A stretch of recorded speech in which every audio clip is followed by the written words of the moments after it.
राजा वीरेंद्र सिंह और रानी मेरा देवी के महल में कई साल बाद खुशी का लम्हा आया। रानी ने एक नन्ही सी गुड़िया को जन्म दिया जिसका नाम रखा गया शहजादी अन्विता। पूरा महल रोशनियों से जगमगा रहा था। नाच गाने की महफिलें सजाई गईं। सभी खुश थे।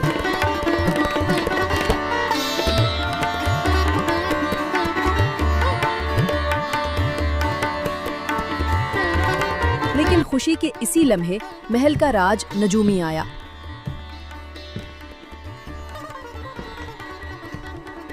नजूमी ने अन्विता के चेहरे को गौर से देखा, फिर बोला, राजन, ये बच्ची बड़ी होकर सुनहरी तारीख लिखेगी, लेकिन इसका नसीब महल में नहीं है। इसे नदी के हवाले करना होगा, वरना इसकी जान को खतरा है। ये सुनकर सबके कदमों तले जमीन निकल गई। ये तुम क्या कह रहे हो? हम ऐसा हरगिज नहीं करने वाले। महाराज, अगर आपने ऐसा नहीं किया तो बच्ची की जान चली जाएगी। आपको ये करना ही होगा। रानी मेरा देवी की आंखों से आंसू बहने लगे। उसने कपकपाती आवाज में कहा, नजूमी जी, अगर हम अपनी बेटी को नदी के सुपुर्द कर दे तो फिर उसे ढूंढेंगे कैसे? वो तो जाने कहाँ बह जाएगी। क्या हम दोबारा कभी अपनी बच्ची को देख भी सकेंगे? नजूमी ने आंखें बंद करके आसमान की तरफ इशारा किया और बोला, महारानी, ये बच्ची तुम्हारे पास लौटेगी, मगर वक्त के बाद। इसे माँ बाप नहीं, तकदीर पालेगी।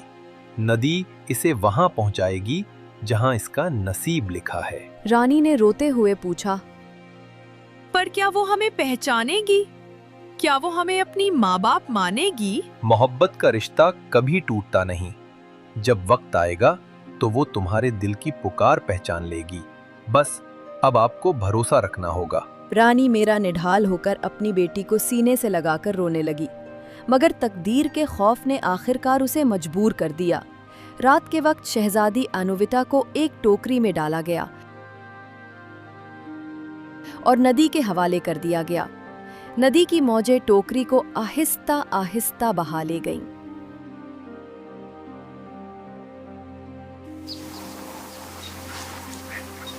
सुबह के वक्त गांव की एक बूढ़ी औरत सावतरी कपड़े धोने नदी के किनारे आई। अचानक उसकी नजर नदी में तैरती टोकरी पर पड़ी।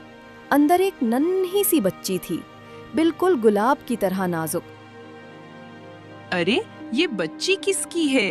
लगता है इस बच्ची का इस दुनिया में कोई भी नहीं है। ऐसा करती हूँ, इसे मैं ही ले जाती हूँ। वैसे भी मैं भी अकेली बूढ़ी जान हूँ। चलो, ये बच्ची ही मेरा सहारा बनेगी।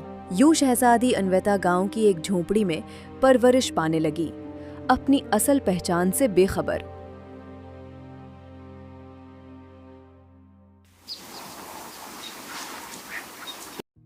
सावत्री की छोटी सी दुकान गांव के बीचों बीच थी।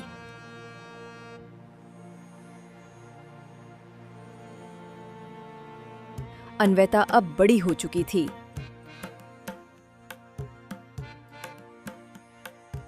अन्विता सावत्री के साथ हर वक्त दुकान में काम करती।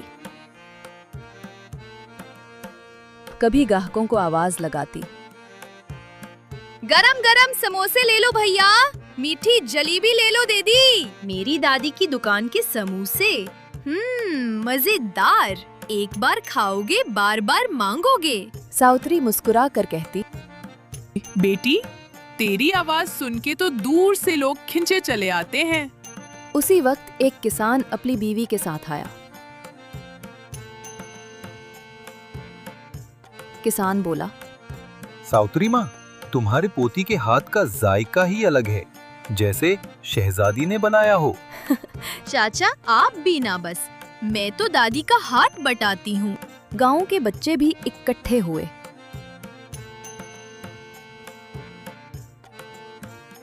दीदी, हमें जरा मिठाई दे दो ना। आज हमने खेतों में बड़ा काम किया है। अन्विता ने जल्दी से प्लेट भर कर दे दी। ये लो बच्चों, मिठाई अब सब बांट के खा लेना, लड़ना मत। अरे अन्विता, इतनी ज्यादा दे दी, नुकसान हो जाएगा। मेरी प्यारी दादी ऊपर वाले के नाम पर दिया हुआ कभी नुकसान नहीं करता। सावित्री ने हैरानी से उसकी तरफ देखा और सोचा, ये बच्ची आम नहीं, इसके लहजे में रानियों जैसी शान है। शाम ढली कुछ कस्बे से चंद राज दरबारी गांव पहुंचे। वो दुकान के पास से गुजरे तो अन्विता को देखकर रुक गए। एक दरबारी ने आहिस्ता कहा, ये लड़की, उसकी आंखें बिल्कुल रानी मीरा देवी जैसी हैं। हाँ, शक्ल तो बिल्कुल महल वालों जैसी है, मगर ये कैसे हो सकता है? एक आम दुकान पर समोसे बेचने वाली लड़की राजकुमारी? सावित्री ने डरते डरते पूछा। महाराज, आप लोग इतनी गौर से क्यों देख रहे हैं? ये तो मेरी पोती है, आम सी लड़की। दरबारी एक दूसरे को देखते रहे। आखिर एक बोला, शायद हम गलती कर रहे हैं, या शायद कोई राज है जो वक्त आने पर खुलेगा। वो वहाँ से आगे बढ़ गए, लेकिन उनके दिल में शक बाकी रह गया। बेटी, तू फिक्र ना कर, तू बस मेरी पोती है। अन्विता खामोश रही, मगर उसके दिल में भी सवाल जागने लगे थे। आखिर मैं कौन हूँ? क्या मैं वाकई सिर्फ सावित्री की पोती हूँ या कुछ और? आहिस्ता आहिस्ता ये बातें महल तक पहुँची। क्या तुम सच कह रहे हो? जी महारानी साहिबा, हम सच कह रहे हैं। हूबहू आप जैसी थी वो। रानी मीरा देवी के दिल में सालों पुरानी बेटी की याद ताज़ा हो गई। उसने नजूमी की बात याद की। वक्त आने पर तकदीर खुद तुम्हें तुम्हारी बच्ची से मिलाएगी। रानी का दिल बेकरार हो गया। उसने राजा से कहा, मैं खुद जानना चाहती हूँ कि वो लड़की कौन है। अगर वो मेरी अन्विता है तो मेरी ममता उसे पहचान लेगी। रानी ने आम गांव की औरत का भेष बदला। सादा साड़ी पहनी, माथे पर टीका लगाया और गांव की तरफ निकल गई।